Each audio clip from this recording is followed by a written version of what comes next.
Oh. Seriously? I start the camera and you guys fart? It smells like ass. That's really bad, guys. You should be ashamed of yourselves. Or proud.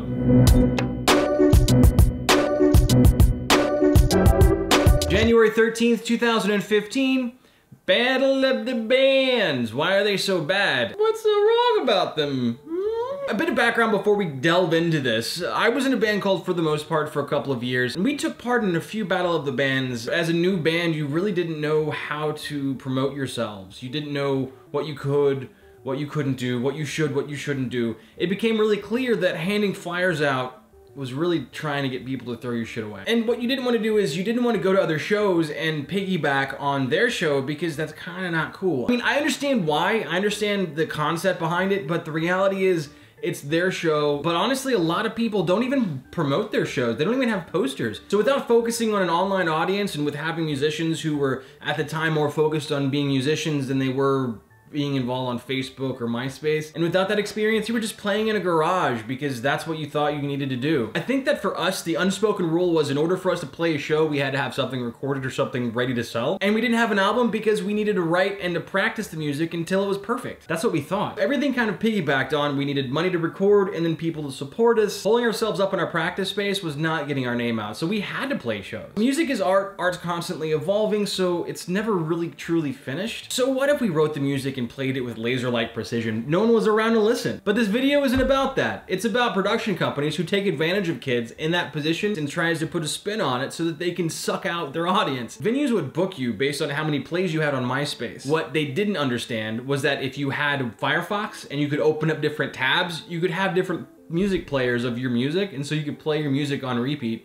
And so that would just climb your count up. This was really just kind of that push that, you know, the propeller like yanking that down so that it could start up, and it didn't ever start up for us. We received a MySpace message from somebody from a production company saying, hey, there's a Battle of the Bands and they want us to play. There's a couple of slots available and would we be interested? As a band without knowing how to book or how to play shows besides in the practice space or in a garage or in somebody's trailer park, then yeah, we were totally interested. But then the catch was you had to sell tickets.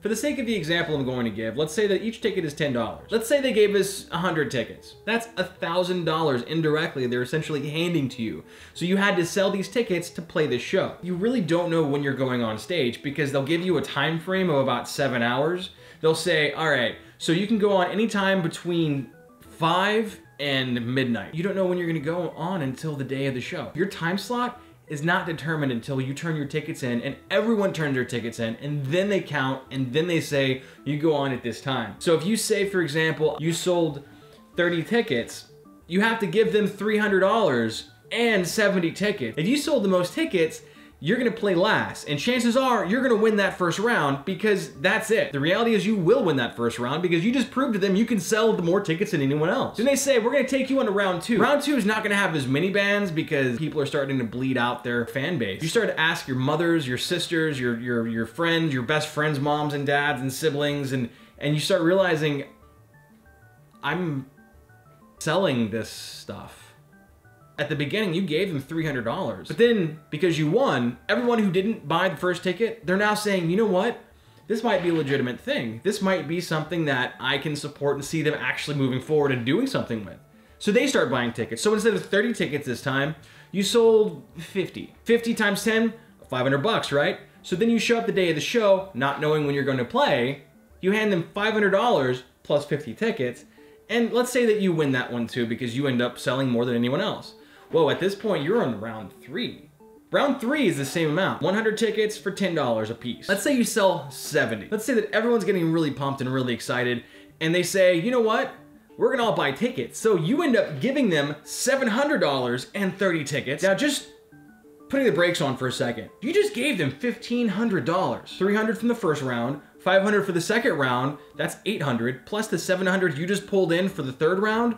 Dude, you could have bought t-shirts. You could have gotten some stickers. I mean, you could have got a lot of merch for that amount of money. But no, you're giving that to somebody else. You're giving that to a production company who might put you up in a position where you're recording with somebody that you could have found otherwise. Does that sound like a great idea? You're sucking your fan base dry. You are cutting your income potential off at the knee. Now, it's important to watch out for your pocketbook. It's important to make sure that you have enough money to play, but you have to be careful and making sure that the people who follow you are not being abused by you or anyone else in your name. While you're building and playing music, you're building trust. You're inviting people out to your shows. That is a really important thing to do. You're building trust by doing that. And when you take money from them to give to somebody else, you're being irresponsible and you're gonna break that trust. They're not gonna come to your shows anymore. They're not gonna buy your merch. Even if you didn't have any merch, what makes you think they're gonna buy it now? They showed up, they supported you, they feel great about it, and you didn't win. They put so much time and effort into this, and it's futile because you didn't win. Or even if you did win, you might get a couple of handshakes and high fives, but there's nothing legitimate that you're gonna pull from that. That's the first part of pay to play. The second part of pay to play is when you give somebody money to play or open for a show. Don't ever do that. It's not worth it. They're just trying to get more money from you. You're worth so much more than that. Here's the solution. Don't pay to play. Legitimately go out and ask for shows, because you're gonna talk to similar people. You're gonna talk to booking guys, you're gonna talk to venue owners. It's possible for you to do this by yourself. They're capitalizing on you not knowing that. Of course, there are exceptions to every rule. Now, there are legitimate Battle of the Band scenarios, but you're gonna find those more locally. There are a few things to look for in the local Battle of the Bands competition, and thing number one is competition.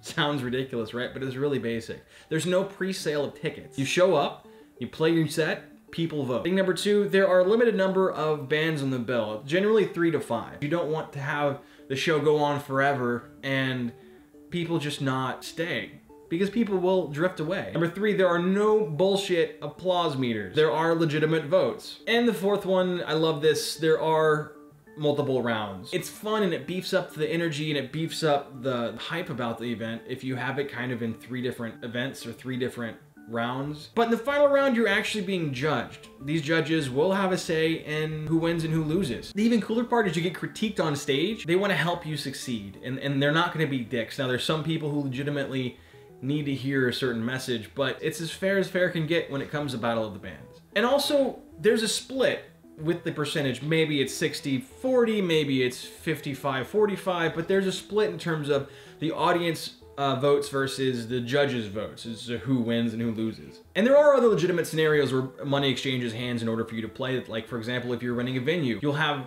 the ability to charge for the door and maybe get a certain percentage of the bar sales. It's not you're paying somebody to pay the venue and you're not gonna get anything. By paying the venue and renting the night, you're putting yourself in a position to book the night and to put people through those doors. Without people there, you're not gonna make your money back. I mean, it's all gonna be an investment anyway, right? So how do you prevent this? How do you prevent getting screwed over by these production companies who come into town and just take advantage of you and your inexperience or other people's inexperience? Here's the easy answer. You don't do it. You refuse to be part of it. These companies exist because they prey on smaller and less informed bands. The harder answer is to keep them from the less experienced bands. And even though it's the hard answer, it's still kind of easy, because if anything, share this video. The more people who know about this, then the harder it's going to be for them to even exist. What you should probably keep an eye out for are the local competitions. And if you don't have one yet, maybe you should think about getting one together. The one company I did see actually do the positive Battle of the Bands, where they had the judging and they had the actual voting, was Raw Deal Productions in Austin at the Red Eyed Fly. If you have no options, then make your own option. Talk to a venue owner, talk to a booking agent, say, what can I do to get my own Battle of the Bands go off the ground, and get something going. To kind of close that circle, my band ended up winning a Battle of the Bands through Raw Deal Productions, and it actually gave us a discount on a recording studio, which was really awesome, and we recorded this little album right here. We recall for the most part, and this is called As Long As It Takes Forever to End. You can actually get this from CD Baby. This one is broken. Oh, it's so broken. But in any case, this is our album.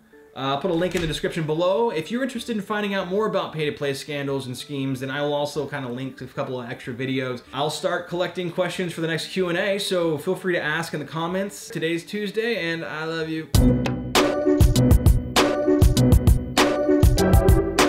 Hey guys, my name is Major. This is my vlog. I'm gonna have a new episode up every Tuesday and Thursday. Subscribe, like, comment, and I'll see you later.